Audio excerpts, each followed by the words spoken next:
உமக்கு மேல் ஒருவரும் இல்லையே, எல்லோருக்கும் மேலாக உயர்ந்தவர், உமக்கு மேல் ஒருவரும் இல்லையே. அல்லேலூயா அல்லேலூயா அல்லேலூயா ஆமென். அல்லேலூயா அல்லேலூயா அல்லேலூயா ஆமென்.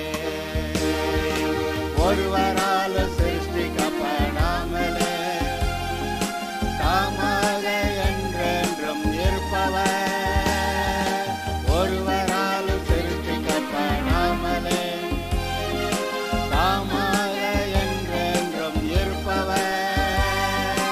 அல்லேலூயா அல்லேலூயா.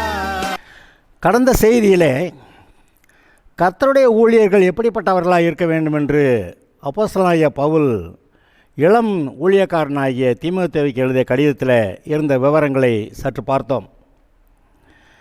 அதில் எப்படி அவன் குற்றஞ்சாட்டப்படாதவனாக, ஒரே மனைவியுடைய புருஷனாக, தெளிந்த புத்தி உள்ளவனாக, யோக்கியதை உள்ளவனாக, அந்நியரை உபசரிக்கிறவனாக, போதக சமர்த்தகனாக, மதுபான பிரியமா இல்லாதவனாக, அடிக்கிறவனா, இழிவான ஆதாயத்தை இச்சிக்கிறவனா இராமல் பொறுமையுள்ளவனு, சண்டை பண்ணாதவனும், பண ஆசை இல்லாதவனுமாயிருந்து சொந்த குடும்பத்தை நன்றாக நடத்துகிறவனும், பிள்ளைகளை சத்தியத்துக்கு கீழ்ப்படிய பண்ணுகிறவனுமா இருக்க வேண்டும் அப்படின்னு அதெல்லாம் வாசித்தான்.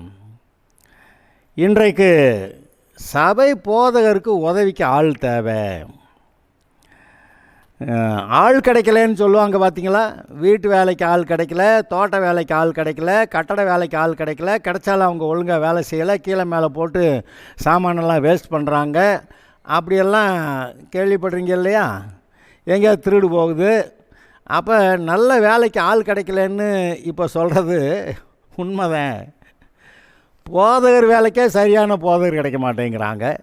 அப்புறம் இந்த போதகருக்கு உதவிக்கு ஒரு ஆள் வேணும்னா அதுக்கும் ஒழுங்கான ஆள் இல்லைங்கிறது தான் நிலமை.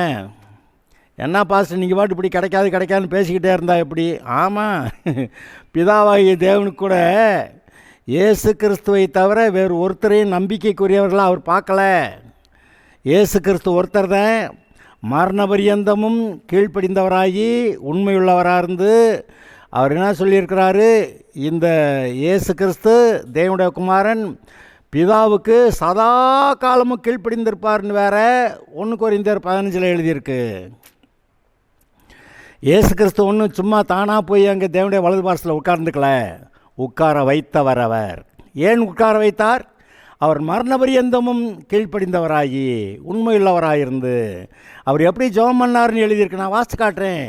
எபிரேயரில் அவர் மாம்சத்தில் இருந்த நாட்களிலே தம்மை மரணத்திலிருந்து ரட்சிக்க வல்லமையுள்ளவரை நோக்கி பலத்த சத்தத்தோடும் கண்ணீரோடும் விண்ணப்பம் பண்ணி வேண்டுதல் செய்து தமக்குண்டான பயபக்தி நிமித்தம் கேட்கப்பட்டு அவர் குமாரனாக இருந்து பட்ட பாடுகளினாலே கீழ்ப்படிதலை கற்றுக்கொண்டு அப்படி சொல்கிறாரு.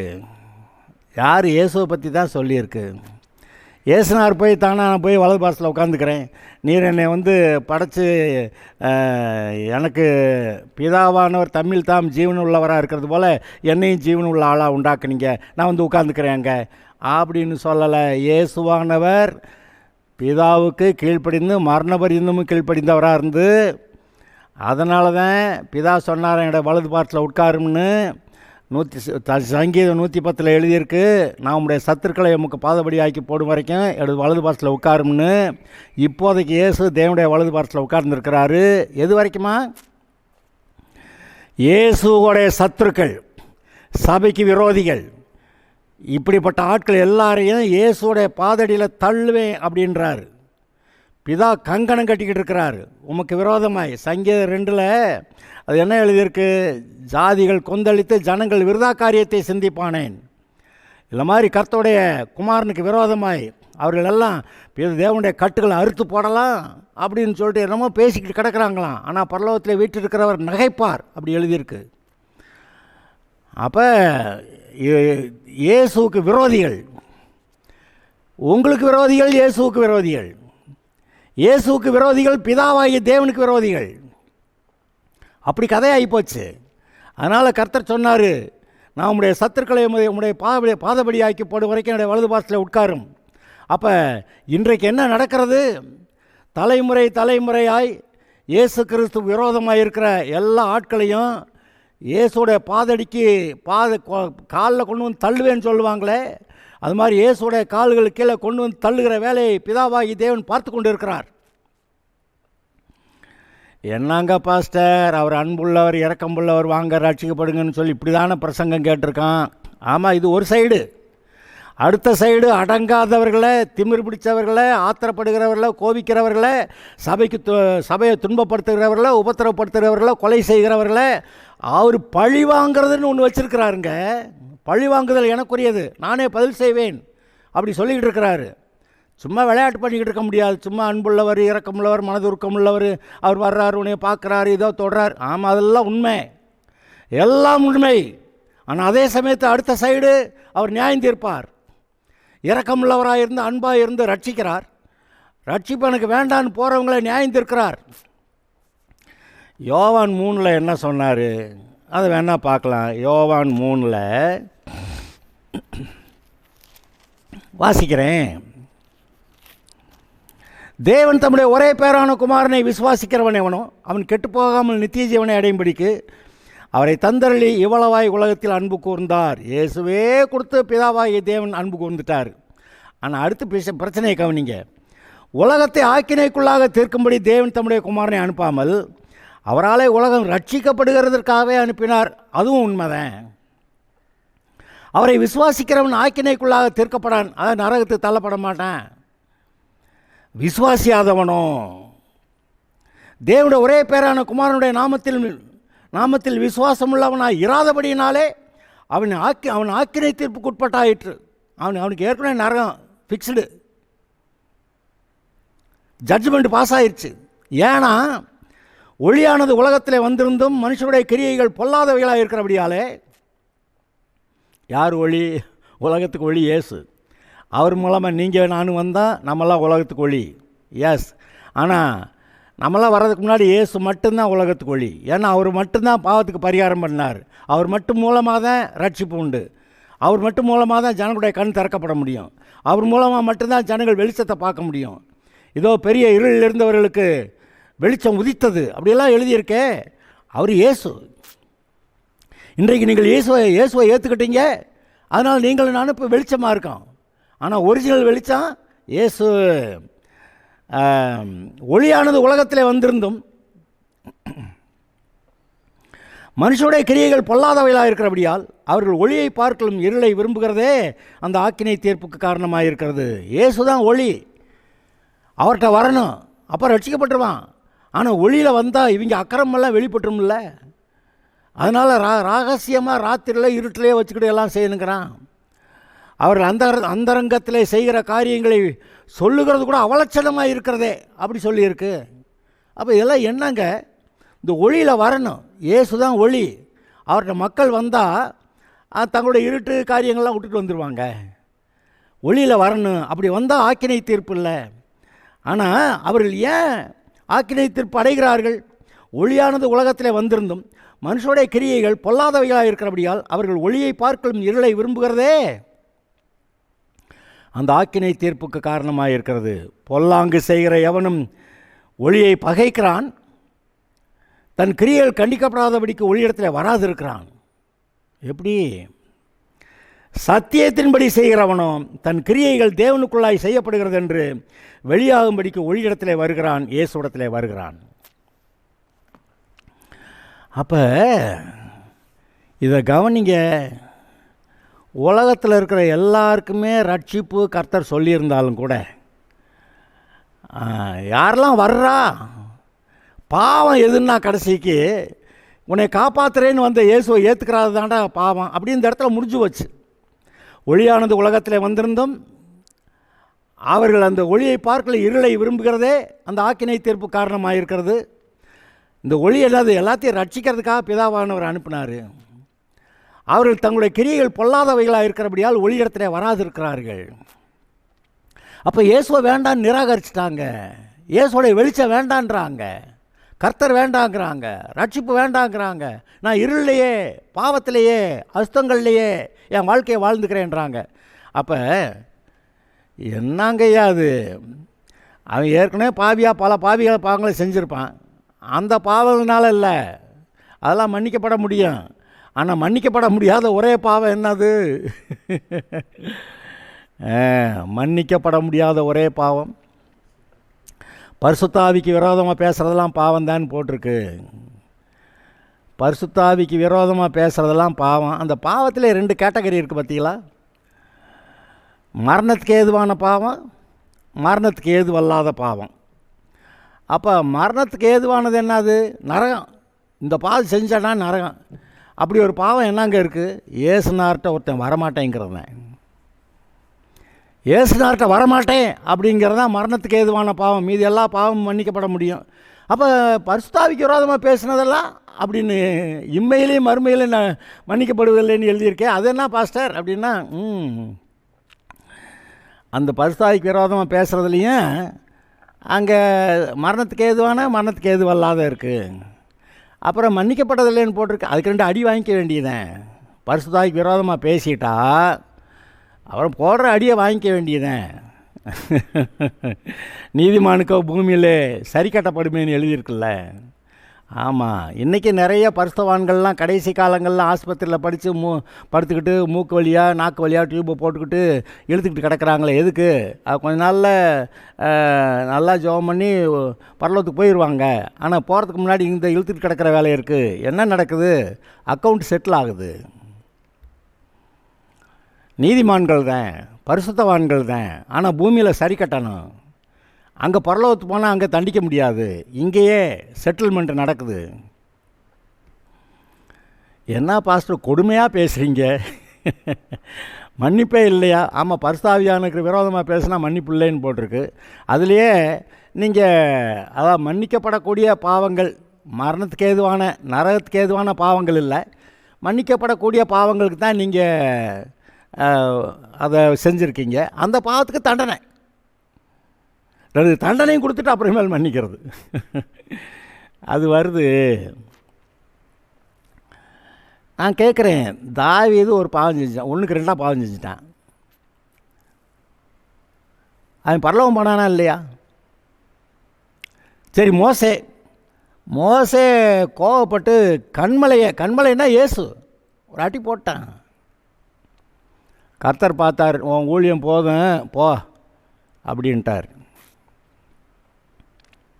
தாவீது கர்த்தருக்கு இருதயத்துக்கு ஏற்றவன், எனக்கு பிரியமானதான் செய்வேன் அப்படின்னு சொன்னார்.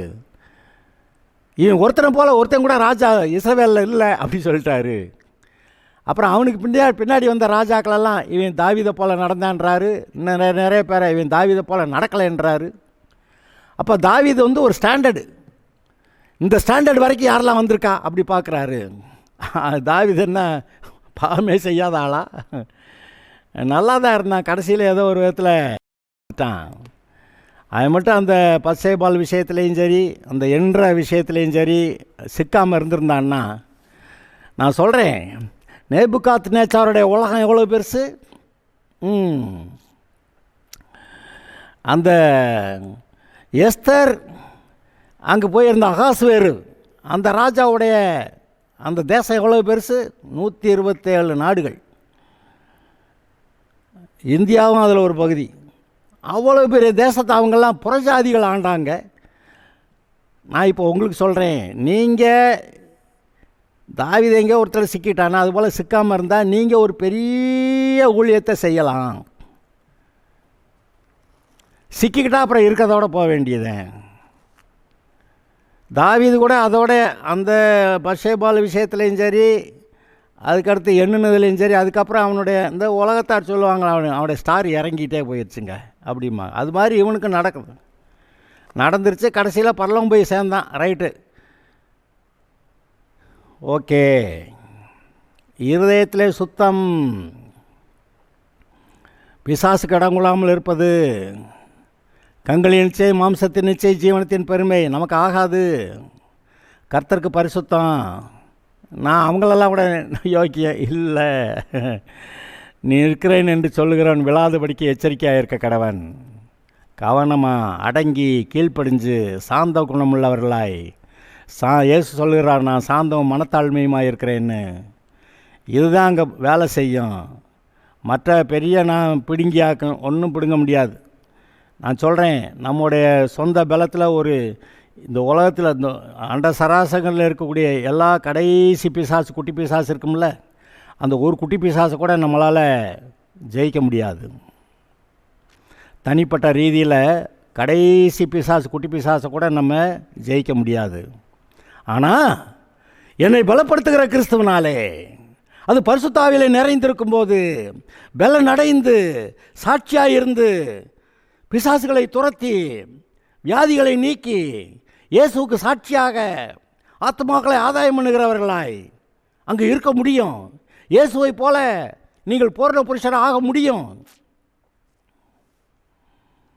பவுல் சொல்கிறான், எனக்கு வாழ்ந்திருக்கவும் தெரியும், தாழ்ந்திருக்கவும் தெரியும். எல்லா இடங்களிலும் நான் சந்தோஷமாக இருக்கும்படி நான் கற்றுக்கொண்டேன் அப்படின்னு சொல்கிறான். அது ஏதோ சாதா விஷயம் இல்லை. இதெல்லாம் ரொம்ப சாந்தமாக நம்மை கர்த்தரிடத்தில் ஒப்புவித்து கொண்டு நாம் வாழ்ந்திருக்க வேண்டிய ஒரு காலத்தை பற்றி பேசுகிறது. இப்போ நம்ம பார்த்தோம், தீமோத்தேயு இளம் வாலிப ஊழியக்காரனுக்கு அப்போஸ்தலனாகிய பவுல் நன்றாக கல்வி கற்ற, வேத வாக்கியங்களிலே தேர்ந்த, எப்படி ஊழியத்தை செய்ய வேண்டுமென்று போதனைகளை எழுதிய பவுல், அந்த பவுலோடைய கடிதத்தான் வாசிக்கிட்டுறீங்க 1 தீமோத்தேயுல 3வது அதிகாரத்தில். அது எப்படி இருக்கணும்னு சொல்லியிருக்கிறேன். அதில் பின்பகுதியை நான் வாசிக்கிறேன். எப்படி கண்காணியானவன் எப்படி இருக்கணும், அடுத்து கண்காணிக்கு உதவிக்காரன் எப்படி இருக்கணும்.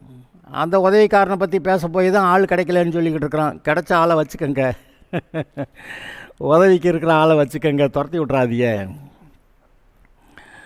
ஏதோ அவங்ககிட்டையும் குறைவுகள் இருக்கலாம், ஆனால் மன்னிக்க வேண்டியதில் மன்னித்து, ஏன்னா அறியாமையில் இருந்த காலங்களை தேவன் காணாதவர் போல் இருந்தார்னு சொல்லிக்கிட்டு சில காரியங்களில் ரொம்ப அலட்டாமல் போட்டு ஏதோ ஒரு அளவில் உங்களுக்கு உதவியாக இருக்கானா வச்சுக்கோங்க. சத்தியத்தில், கர்த்தர் கேட்ட விதத்தில், அன்பில், நீதியில், நியாயத்தில், பரிசுத்தத்தில் நம்ம வளரணும். கர்த்தர் உதவி செய்வார். எல்லா போராட்டங்களிலும் ஜெயம் கொடுக்குற ஒருவர் இருக்கிறார். அவர் உங்களோடு கூட இருக்காரா நடத்துவார். இப்படி உதவிக்காரருடைய ஊழியத்தை நன்றாய் செய்கிறவர்கள் தங்களுக்கு நல்ல வேலையையும் நல்ல நிலையையும் கிறிஸ்து இயேசுவை பற்றும் விசுவாசத்தில் மிகுந்த தைரியமும் அடைவார்கள். ஏற்கனவே நமக்கு தலைவர் ஒரு ஆள் இருக்கிறாருங்க, இவரை வச்சு பின்னாடியே இருக்கிறான், நம்ம தைரியமாக போகலாம் அப்படின்னு அவங்களுக்கு தைரியம் வருமா. தனி ஆளாக முன்னாடி போகிறது பெரிய கஷ்டம். சில சமயத்தில் ஒரு பெரிய மனுஷனை பார்க்கணும்னாக்க, நீ போ முதல்ல, அவர் இல்லை நீ போ முதல்லன்னு பேசுகிறத கேட்டிருக்கீங்க. ஏன் அந்த ஆள்கிட்ட போகிறதுக்கு பயம், அதனால் யாரையா முன்னாடி தள்ளி விடுவாங்க. அது மாதிரி இங்கே முன்னாடி தள்ளிவிடப்படுகிற, முன்னாடி வருகிற கர்த்தருக்காக அந்த யுத்த களத்தில், போர்க்களத்தில், ஆவிக்குரிய யுத்தத்தில் முன்னாடி நிற்கக்கூடிய ஆளாக இந்த போதகர் அங்கே வர்றாரு. சபையின் கண்காணியாக இருக்கிறவர் வர்றாரு. அப்போ அவர் கூட பக்கத்தில் இருந்துக்கிட்டு சில காரியங்களை கற்றுக்கிட்டு வளர்கிறது நல்லது. இயேசு கிறிஸ்து அப்படி இருந்தார். அவருடைய சீஷர்கள்லாம் அப்படி இயேசுவோட கூட சேர்ந்துக்கிட்டு அப்படியே காரியங்கள் கற்றுக்கிட்டே வந்தாங்க. பின்னாடி ஒரு காலத்தில் அவங்களே அந்த வேலையை நல்லா செய்யறவங்களாகிட்டாங்க. அதை தான் இங்கே சொல்லியிருக்கிறது. உதவிக்காரரானவர்கள், உதவி ஊழியத்தை நன்றாய் செய்கிறவர்கள் தங்களுக்கு நல்ல நிலையையும் கிறிஸ்து இயேசுவை பற்றும் விசுவாசத்தில் மிகுந்த தைரியத்தையும் அடைவார்கள்.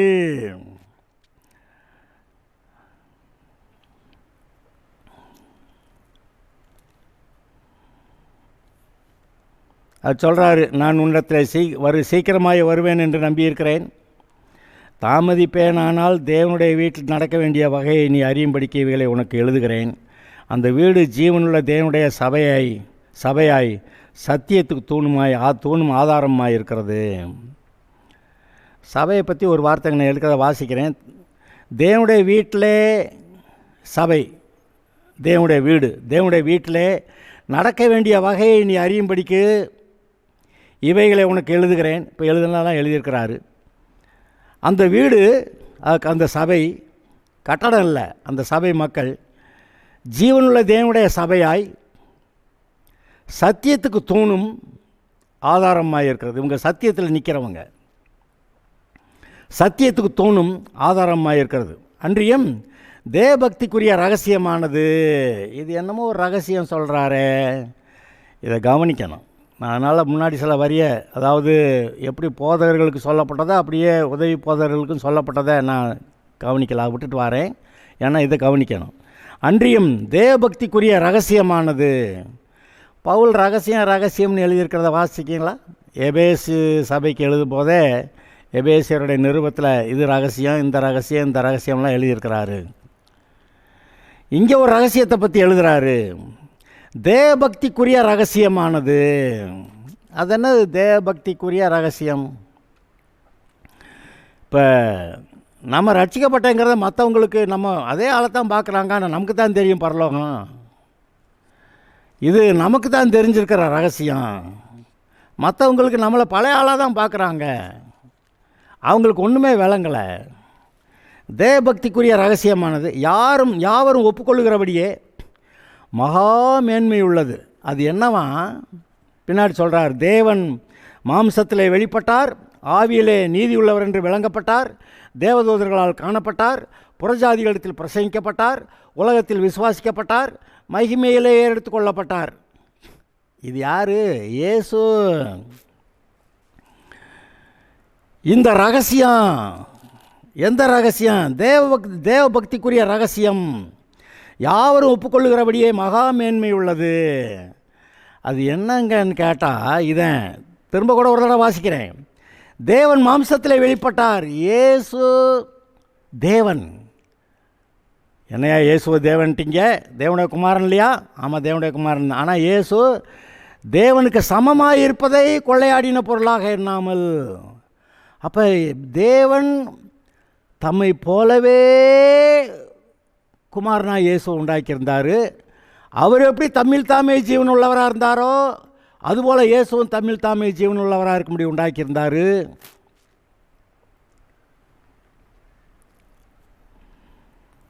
அவர் தேவன் மாம்சத்தில் வெளிப்பட்டார்.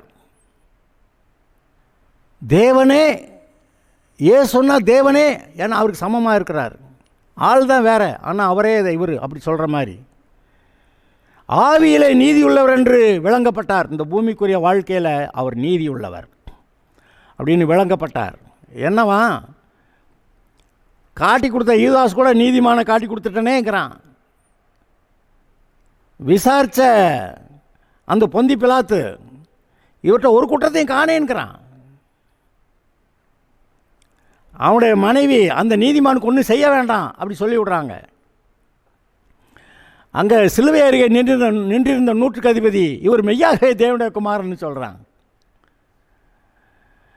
இயேசு கேட்டார், இடத்துல பாவம் உண்டு யார் சொல்லக்கூடும்னு கேட்டார். அப்போ இப்படி அவர்கிட்ட குற்றம் கண்டுபிடிக்க முயற்சி பண்ணி முடியாமல் போச்சு பார்த்தீங்களா? அதனால் அவர் ஆவியிலே நீதி உள்ளவர் என்று விளங்கப்பட்டார். அடுத்த வரி, தேவதூதர்களால் காணப்பட்டார். ஏன் பரலோகத்தில் இருக்க பார்க்கலையா? பார்த்தாங்க.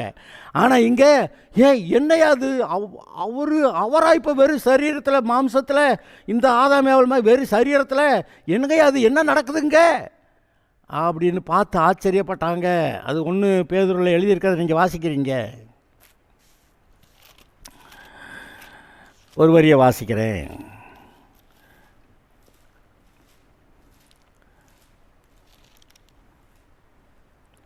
தங்கள் நிமித்தமல்ல, நமது நிமித்தமாகவே இவைகளை தெரிவித்தார்கள் என்று அவர்களுக்கு வெளியாக்கப்பட்டது.